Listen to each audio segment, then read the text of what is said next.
कभी ऐसा फील हुआ है कि लाइफ में सब कुछ ठीक होते हुए भी अंदर से ग्रैटिट्यूड मिसिंग है? या फिर कभी ऐसा लगा है कि जितना ज्यादा कंप्लेन करते हो उतनी ही प्रॉब्लम्स बढ़ती जाती हैं? इंटरेस्टिंग ऑब्जर्वेशन है। आज हम बात करने वाले हैं एक ऐसी बुक के बारे में जो सिंपल लगती है, लेकिन अगर सीरियसली फॉलो करो तो लाइफ का परसेप्शन ही चेंज कर सकती है। बुक का नाम? द मैजिक, रोंडा बर्न की बुक। द सीक्रेट वाली ऑथर?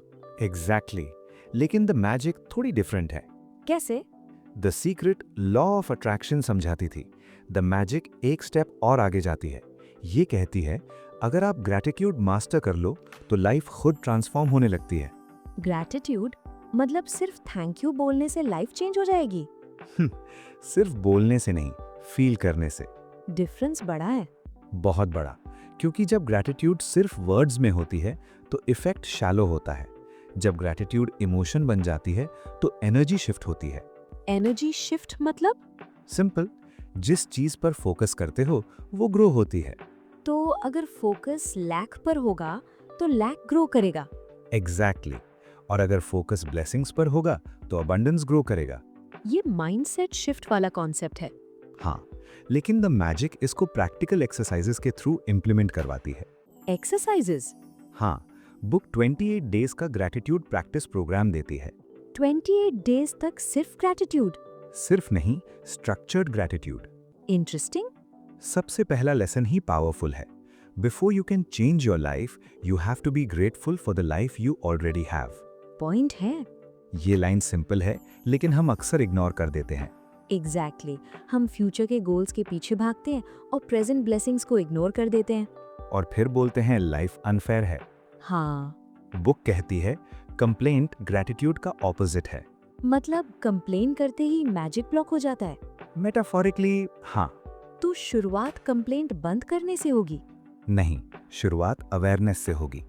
पहले नोटिस करो कितनी बार कंप्लेन करते हो। ये अनकंफर्टेबल होगा। ग्रोथ कब कंफर्टेबल होती है?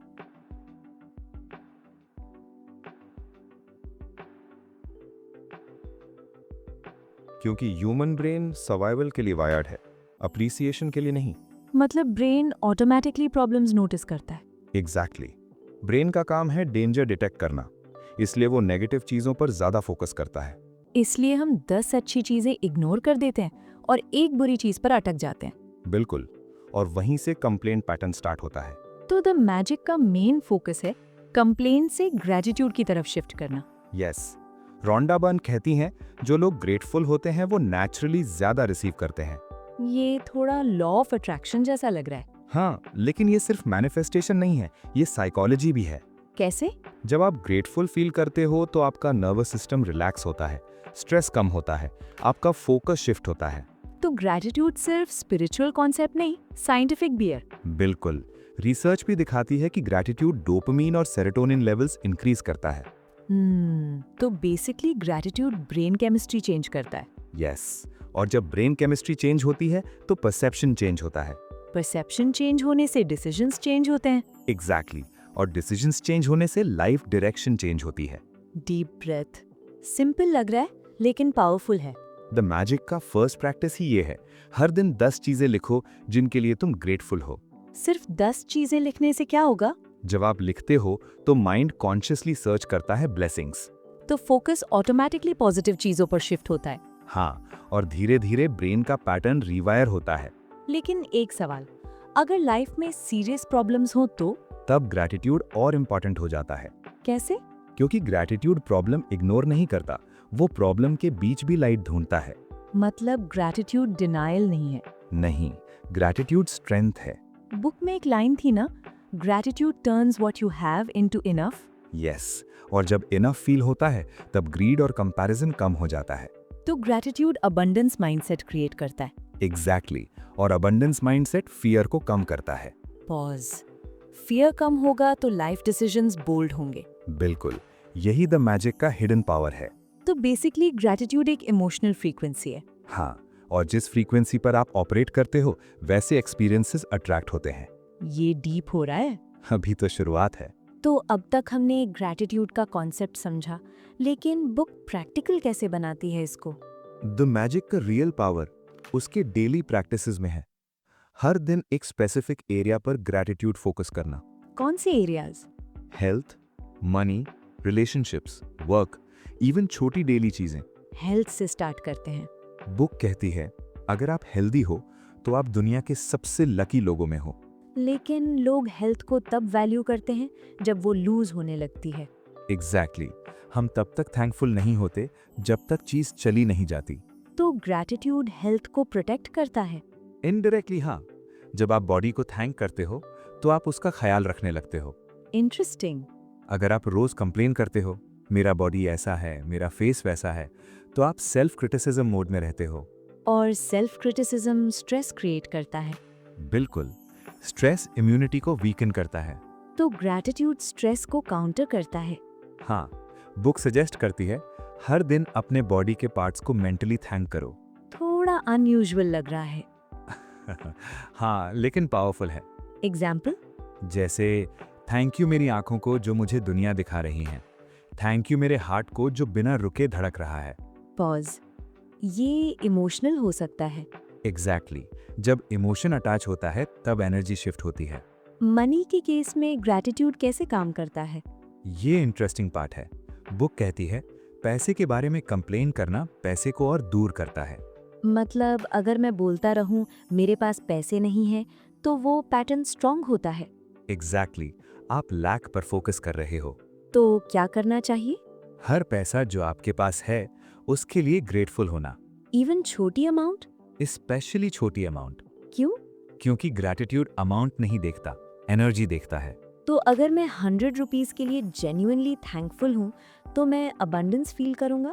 यस, और जब अबंडेंस फील होता है तो डिसीजंस स्कैर्सिटी से नहीं होते। Deep breath. स्कैर्सिटी माइंडसेट ही एंजाइटी क्रिएट करता है। एग्जैक्टली और द मैजिक का एक स्ट्रॉन्ग एक्सरसाइज है अपने पास्ट में जो भी मनी मिला है उसको याद करके ग्रैटिट्यूड फील करो।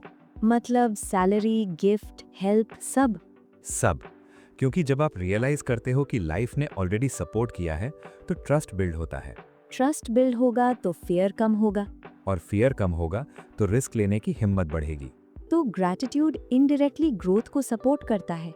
बिल्कुल, द मैजिक कहती है gratitude multiplies what you have. ये लाइन पावरफुल है। और ये सिर्फ स्पिरिचुअल स्टेटमेंट नहीं, साइकोलॉजिकल रियलिटी भी है। अब रिलेशनशिप्स की बात करते हैं। ये एरिया सबसे सेंसिटिव होता है। बिल्कुल, और यहीं ग्रैटिट्यूड सबसे ज्यादा पावरफुल होता है। कैसे? जब हम किसी इंसान की अच्छाई पर फोकस करते हैं तो वो क्वालिटी नेचुरली ग्रो होती है। मतलब अगर मैं सिर्फ फ्लॉज नोटिस करता रहूं? तो फ्लॉज ही डोमिनेट करेंगे। ये साइकोलॉजी है या स्पिरिचुअलिटी? दोनों। जिस बिहेवियर को अटेंशन मिलता है वो रीइंफोर्स होता है। तो अगर मैं अपने पार्टनर को मेंटली अप्रिशिएट करूं तो डायनामिक चेंज हो सकता है। यस, द मैजिक कहती है people change when they feel valued. और कंप्लेन करने से रेजिस्टेंस आता है। एग्जैक्टली, कंप्लेंट ईगो ट्रिगर करता है, ग्रैटिट्यूड हार्ट ओपन करता है। तो प्रैक्टिस क्या है यहाँ? हर दिन किसी एक इंसान के लिए ग्रैटिट्यूड फील करो, स्पेसिफिकली। जेनेरिक नहीं? नहीं, जैसे मैं ग्रेटफुल हूं कि वो हमेशा सपोर्ट करता है। स्पेसिफिक अप्रिसिएशन एनर्जी को डीपन करता है। तो रिलेशनशिप्स इंप्रूव करने का हिडन फॉर्मूला कंप्लेंट कम, अप्रिसिएशन ज्यादा? बिल्कुल, ग्रैटिट्यूड रिजेंटमेंट डिसॉल्व करता है। वर्क के एरिया में ग्रैटिट्यूड कैसे काम करता है? यहाँ सबसे ज्यादा लोग कंप्लेन करते हैं। बॉस खराब है, सैलरी कम है। एग्जैक्टली, लेकिन द मैजिक कहती है अगर आप करंट जॉब के लिए ग्रेटफुल नहीं हो तो बेटर जॉब अट्रैक्ट करना मुश्किल है। क्योंकि माइंडसेट स्कैर्सिटी वाला है। यस, ग्रैटिट्यूड ट्रस्ट बिल्ड करता है, ट्रस्ट से कॉन्फिडेंस आता है, कॉन्फिडेंस से परफॉर्मेंस इंप्रूव होता है। और परफॉर्मेंस से ग्रोथ। तो ग्रैटिट्यूड इनडायरेक्टली करियर बूस्ट करता है। बिल्कुल, बुक सजेस्ट करती है अपने काम के 10 पॉजिटिव एस्पेक्ट्स लिखो। Even small things? Specially small things. Commute safe है, सैलरी टाइम पर मिलती है, कोलीग्स सपोर्टिव हैं। जब हम ये लिखते हैं तो जॉब के लिए रिजेंटमेंट कम। एक टफ सवाल, डिफिकल्ट सिचुएशंस में ग्रैटिट्यूड कैसे पॉसिबल है? ये सबसे एडवांस्ड लेवल है। मतलब प्रॉब्लम के लिए भी ग्रेटफुल होना? हाँ, क्योंकि हर चैलेंज में लेसन होता है। ये थोड़ा फिलोसॉफिकल लगता है। शायद, लेकिन सोचो लाइफ के सबसे बड़े लेसन्स कंफर्टेबल मोमेंट्स में नहीं मिले। ट्रू। द मैजिक कहती है, when you find gratitude in difficulty, the difficulty loses power. मतलब पेन की ग्रिप लूज हो जाती है। यस, पर्सपेक्टिव शिफ्ट हो जाता है। तो ग्रैटिट्यूड पेन को डिनाई नहीं करता, उसको ट्रांसफॉर्म करता है। एग्जैक्टली होता है, तब इनर पीस शुरू होती है। शायद इसीलिए कुछ लोग कम होते हुए भी खुश रहते हैं और कुछ लोग सब होते हुए भी रेस्टलेस। डिफरेंस सर्कमस्टेंसेस का नहीं, अटेंशन का होता है। अगर आज की बात ने आपको थोड़ा भी पॉज करने पर मजबूर किया, तो शायद ये एपिसोड अपना काम कर चुका है। हम बस इतना चाहते हैं कि आप सुनने के बाद थोड़ा हल्का महसूस करें थोड़ा ज्यादा अवेयर, थोड़ा ज्यादा थैंकफुल। और थोड़ा कम रेस्टलेस। ये थी आज की रिफ्लेक्शन। और आप सुन रहे थे ऑडियो बुक टॉक्स।